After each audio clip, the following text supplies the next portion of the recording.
So I've been looking forward to this video for such a long time. You've been requesting it tons of times, and I'm super fired up to do a full mastering setup tour today here for you. Hey everyone, welcome here in the This Mix is Sick EDM mastering studio. This is the place where I handle masters for some of the biggest EDM names such as Don Diablo, Major Lazer, and some of the absolute biggest dance labels such as Spinning Records, Defected Records and Refueled. If you are running a studio yourself, you might know that it's always a developing thing how you use your gear. Next to that, sometimes new gear gets released, such as the Cranborne Audio HE2 that just came in last week.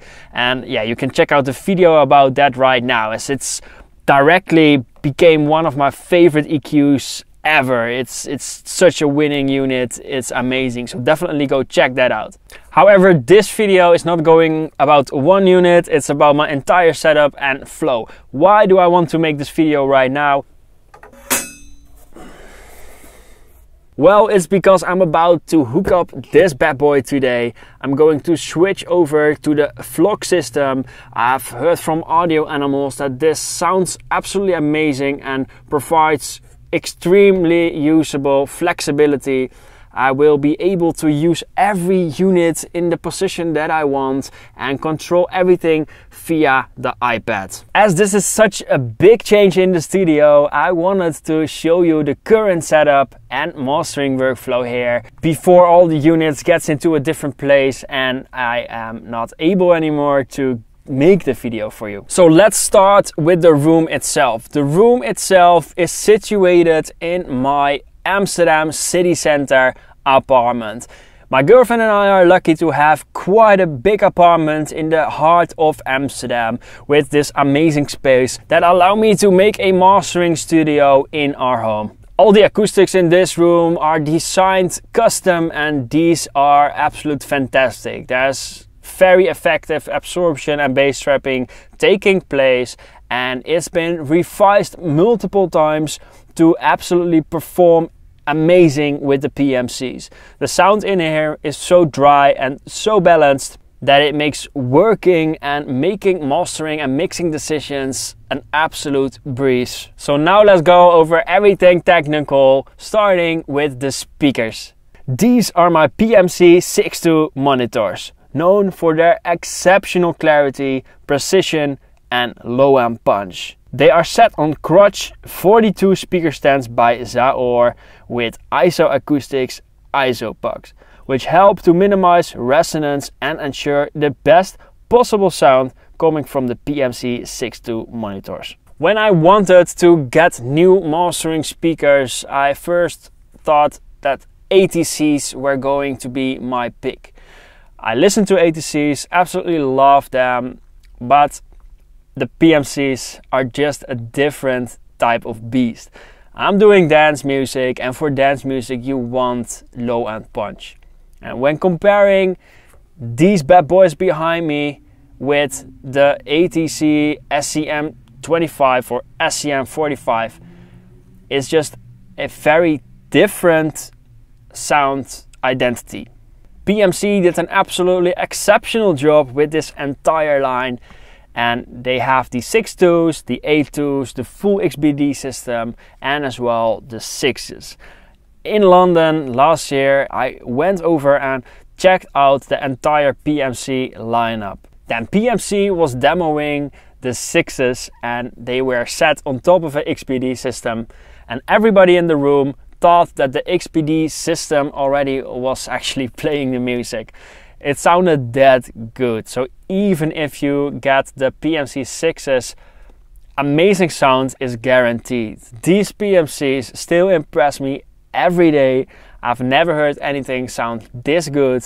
And if you play music in here, it's just such a thrilling experience. And I feel super confident making mixing and mastering decisions. Even the smallest EQ moves, everything is noticeable. These speakers are basically X-ray for audio. Then the desk. The desk and everything furniture here is by Zaor. So we have the Zaor Croce 42 speaker stands and the desk, which is a Zaor Maestro 24.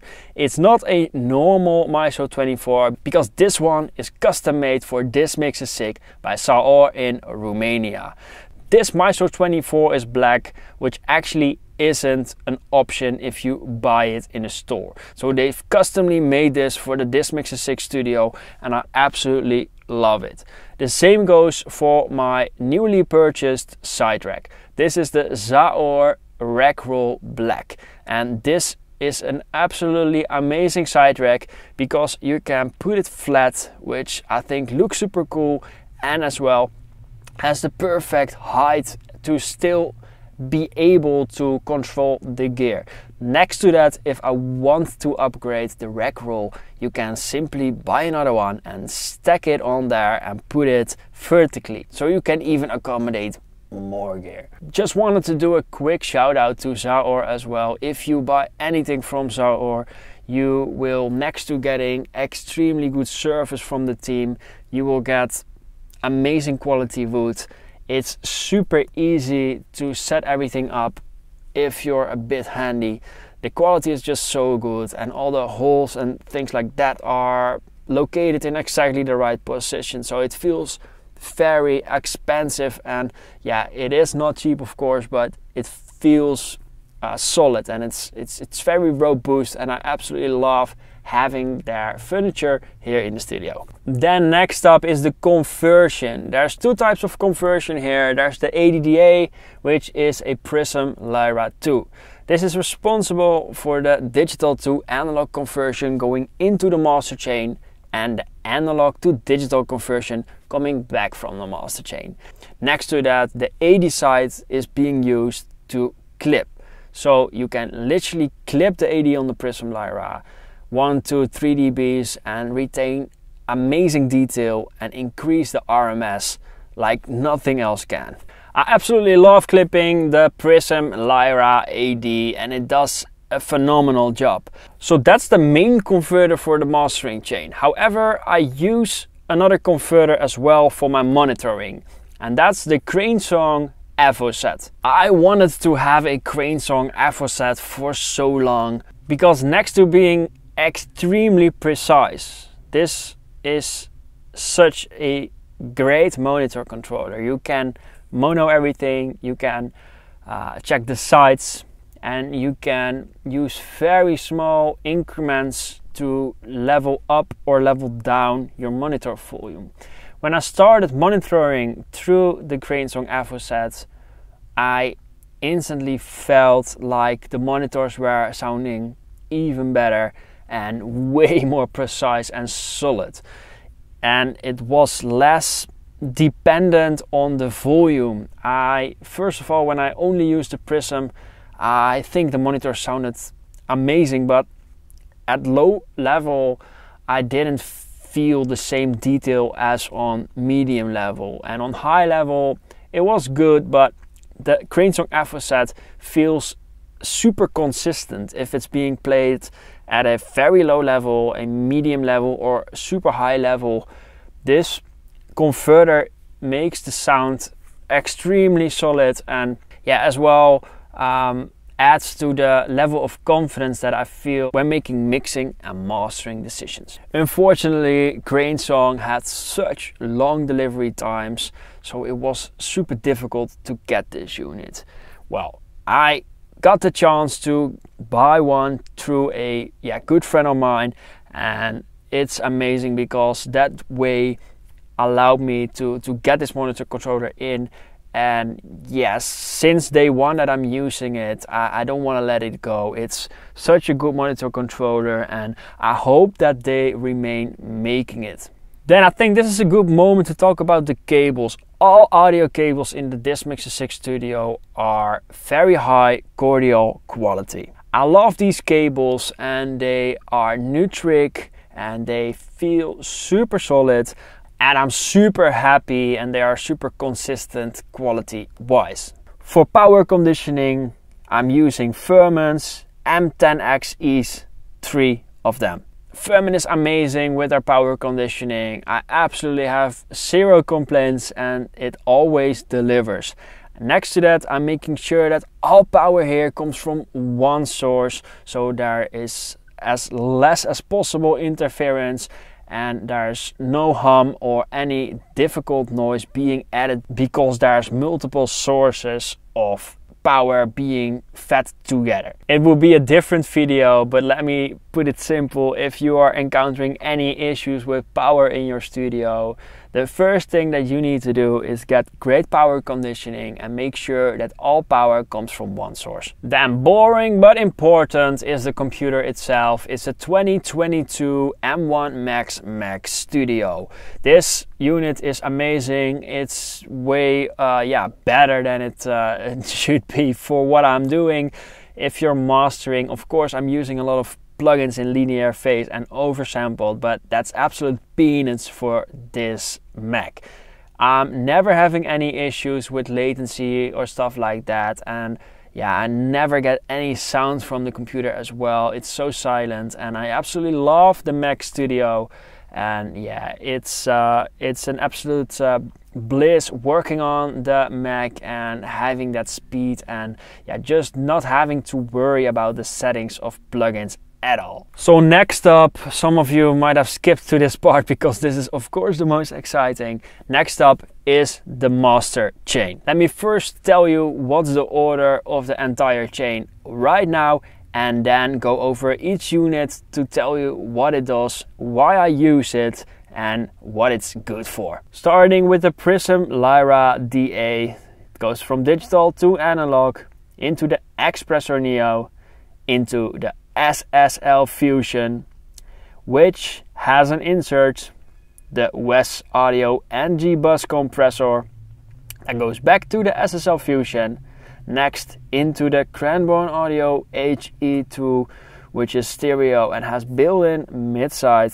Next up is the Bettermaker stereo passive equalizer, and after that it's going into the SPL Vitalizer, and then into the SPL Gemini, which does the MS mastering processing, which feeds in MS the Nvelope by Elysia mastering transient shaper, so that's in mid-side, the Mäag EQ4M mid-side EQ, then the Z&H HV250, which is the Soundtech MEP250 based EQ, which is used in MS as well.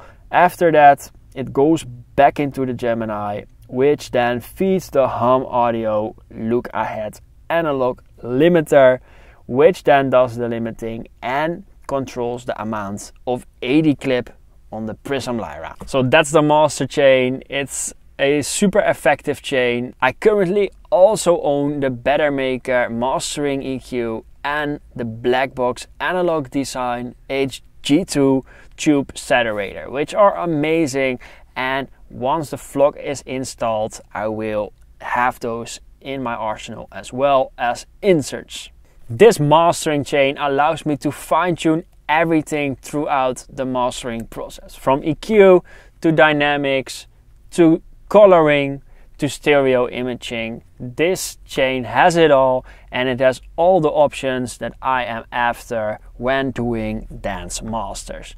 I use quite different settings per track, but of course have a basic setup as well, which I usually start with. If I'm running any audio into this, then in pretty much every case the mix starts to sound already 5 times better than the pre-master. It's such a good chain, and yeah, units like the SPL Gemini are just monstrous in opening up the sound and yeah, bringing out the detail and quality that we all want. Now let's go over every unit. First up is the Xpressor Neo. This unit, I made a video about it, you can check it out on the channel. It has a very simple purpose. It's meant to do slide compression in parallel, and if you need it, it can make the signal warmer with its built-in warm mode, which is really cool. And the unit has a gain reduction limiter, so you can literally say, okay, I want to go with extreme compression but only do 3 dBs max. That way it retains the same compression character without having a lot of compression in level. It's just a really cool setting, and if you are a bit more interested in this unit, definitely check out my Xpressor Neo review. Then the SSL Fusion, I love the high pass on the SSL Fusion. I love it at 30 and 40 or even at 50.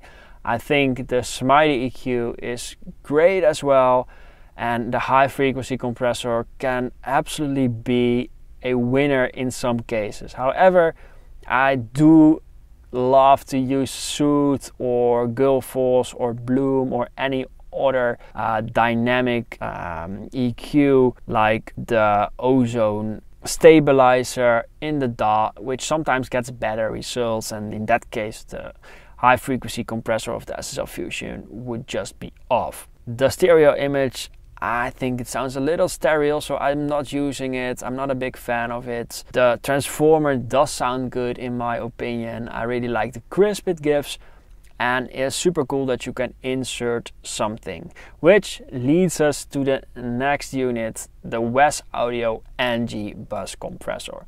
This beast is an absolute winner. I think is the best bus compressor you can get right now if you are after that clean SSL type compression for dance music. You want that glue, you want to have that punch and that extreme quality of the dynamics that it can create on your mix. I absolutely love the ngBus compressor, and yeah, it's being controllable through your DAW makes it even better. So yeah, that's for me an absolute winner. Going back into the Fusion and then feeding the Cranborne Audio HE2. I just made a video about that, you can check it out.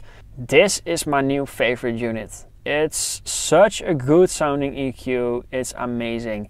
And because it's using harmonics to create the EQ signal, you can even see it as some kind of compressor that really like adjusts the dynamic range as well, because it adds harmonics. This thing sounds ridiculously good, and yeah, of course you can check it out on YouTube. But if you really want this unit, I advise to just buy one for yourself and test it out and demo it and send it back if you don't like it. But I'm sure that you will have a hard time sending it back because it sounds phenomenal. It sounds like nothing else in my opinion. The circuit that Cranborne Audio created is so good, and yeah, it's just super impressive. The 25K band, it sounds super good in mid-side as well. The low end, amazing, fantastic unit, I love it. And then next up is the Bettermaker Stereo Passive Equalizer. That one I love for the top end. The top end is just so smooth, so clear, and yeah, so pleasant to hear. What's really cool on the unit as well is if you have a mix that just feels wrong in the low end and needs to have a powerful makeover to get that dance floor punch, then you can use it for the low end trick in the pool tech style. So you can set up the low cut and the low boost at the same time to really get the low end in a shape that works super well and delivers an extremely solid foundation in a dance mix if needed. Then after that we're going into the SPL Vitalizer. This unit has an amazing stereo expander. I'm not sure how that was in the first version because this is the MK3. I never had the unit before then, but this MK3 version sounds super good, the stereo expander, and I love it for the LCEQ. LCEQ does something super complex with timing and can really unmask, for example, a vocal in a mix. This can really be the button that you turn open and suddenly the vocal gets out of the mix and gets super understandable and becomes really pleasant and expensive sounding. However, the Vitalizer for me is not a go-to on every track, but if you need it, then you're so happy that you have the Vitalizer in your rack and at your disposal, because this unit can transform mixes. Then for me, the entire bass sound and bass compressor process on it and mid-high tune is a bit overkill. I think it's so extreme that, yeah, if you use it in my case as a mastering engineer, yeah, you're just changing the mix so drastically that, yeah, it's a bit too much. However, it does sound really good, so it can have its place in the right scenario. Then we're staying in the SPL realm because we're going into the Gemini, which is the absolute best MS processor in the market. It does two things. You can level your mid-side balance, so you can bring up your sides and it sounds extremely good, and you can bring up everything that's identical on the right and left side, or the mids is what you can call it. The mids and the side. Side is everything that's different on the right and left side. Mid is everything that's identical on the right and left side. This unit sounds extremely good, and next to the mid-side leveling, it allows you to insert anything in mid-sides. And I have 3 units currently in mid-sides from the SPL Gemini. First up, we got the Elysia Nvelope Mastering Transient Shaper. You can shape the transient on the mid and the side separately, or even use the side only as an EQ and the mids as a transient shaper. This thing can bring out a bunch of kicks and snares in a way that's just super subtle or just super extreme, but can really lift up the track's punch and impact. It's a really cool unit, and I love everything they make because it's just such high quality gear. And next to that, I'm friends with the company as well. I had a tour throughout their entire factory, and I think Ruben is just amazing and really has vision and wants to deliver products that, yeah, do something unique and really inspire to be more creative in the mixing, mastering and production process. Then the Mäag EQ4M. You are most likely a fan of the plugin already, because this is such a popular plugin. I absolutely love the plugin. I love the 2.5K and the 40 Hz airband, of course, but the real thing, yeah, has its own sound. I made a video about this unit as well. You can check it out on the channel. I love using it in mid-side. The sub-band, which starts at 10 Hz, is amazing. And the other bands are all just very good, and it's such an easy to use unit. If you do one click, it doesn't mean that you do 0.5 dB. It's way more extreme, but it does sound ridiculously good. So you can really transform mixes and especially shape the mid-side separation, because I'm using the unit in mid-side, so I can literally bring out the vocal range only on the mids, or can bring out some of the low-end warms, or can bring out more of the low-end sub energy, and yeah, just do it on the mids, which is super cool. And the same goes for the sides. For example, you can have a way brighter side with a way higher air boost than in the mids. Yeah, and just really bringing out that stereo image and making something sound absolutely 3D and incredible. And then we've got the HVC250, the Sontec MEP250 based EQ, which is super detailed and sounds mind-blowing. This thing is a beast. It's big. You can do a million different settings with it, but it sounds incredible. And that's of course why it's in my rack. The top end sounds so crisp, so good, and yeah, just makes you not want to bypass the unit. If you put it in, it's instantly, yeah, is able to transform the tone of a mix and yeah, really bring out some of the specific areas that you want to target. This EQ is very good, and Z&H Designs is currently working on the mastering version for this unit. Yeah, so keep an eye out for that. I'm pretty sure that I will swap the HVC250 for their mastering version once that comes out. And then after going back into the Gemini, the stereo signal after that is being fed into the Hum Audio Look Ahead analog limiter. This unit does the final stage of limiting. It's the best analog limiter money can buy. Literally money can buy, because you need 10k for the units depending on where you live.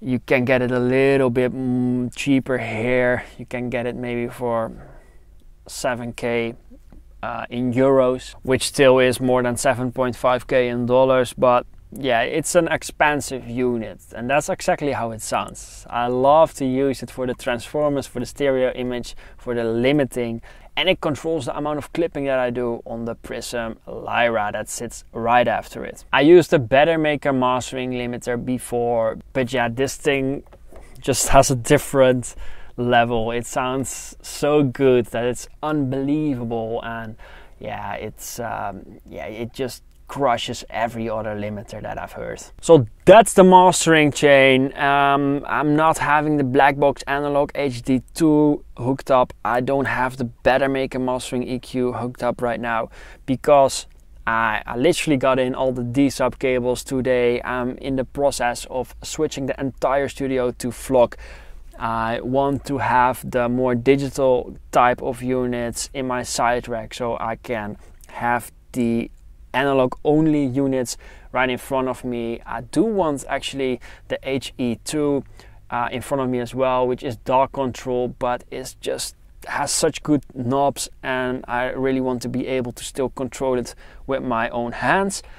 Yeah, so the entire order of things will change because I'm switching to FLOC, and that way I can have a total different master chain every session, and I can even A/B different units to see which unit is the best for that session.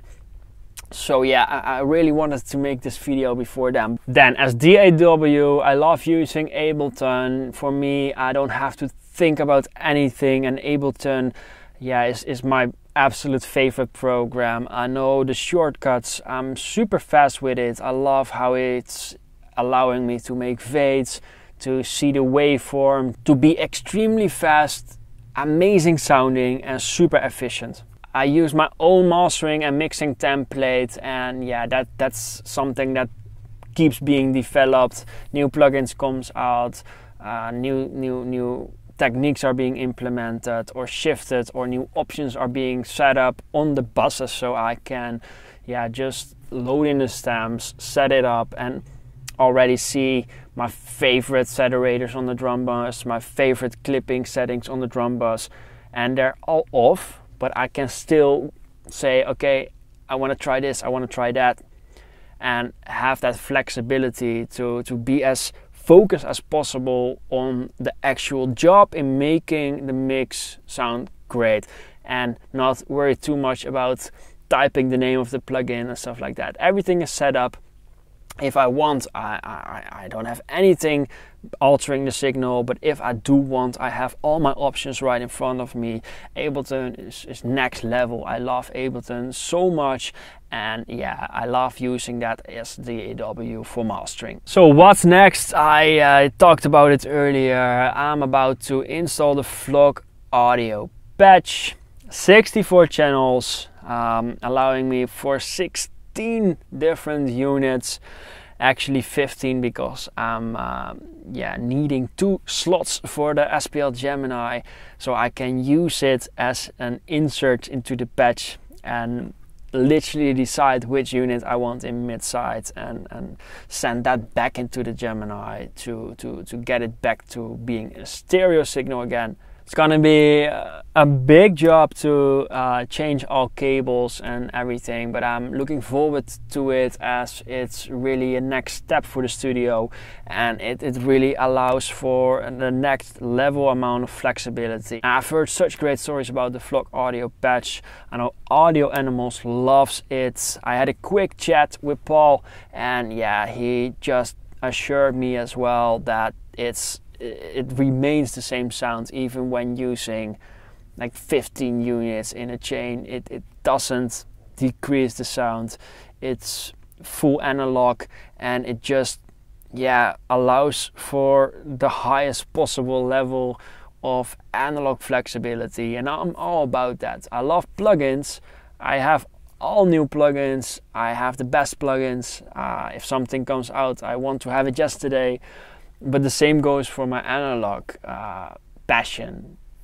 To me, it's not what's better, analog or digital. For me, it's combining the two. And yeah, if you spend a day mastering with me, sometimes I do more than 10 masters on a day, yeah, you will see that I'm really depending on both iZotope RX, iZotope Master rebalance to bring out a vocal, which is super modern technique, because it's really like intelligent technique to bring out a vocal in a mix.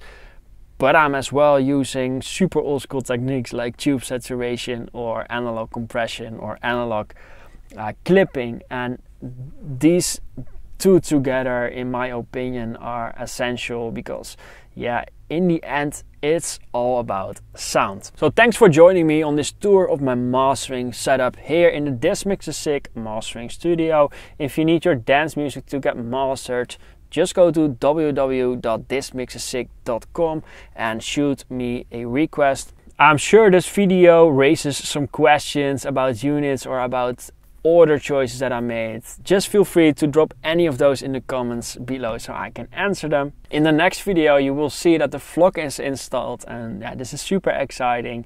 Make sure to subscribe so you can stay up to date on the studio, and then I'll see you all in the next video. Goodbye.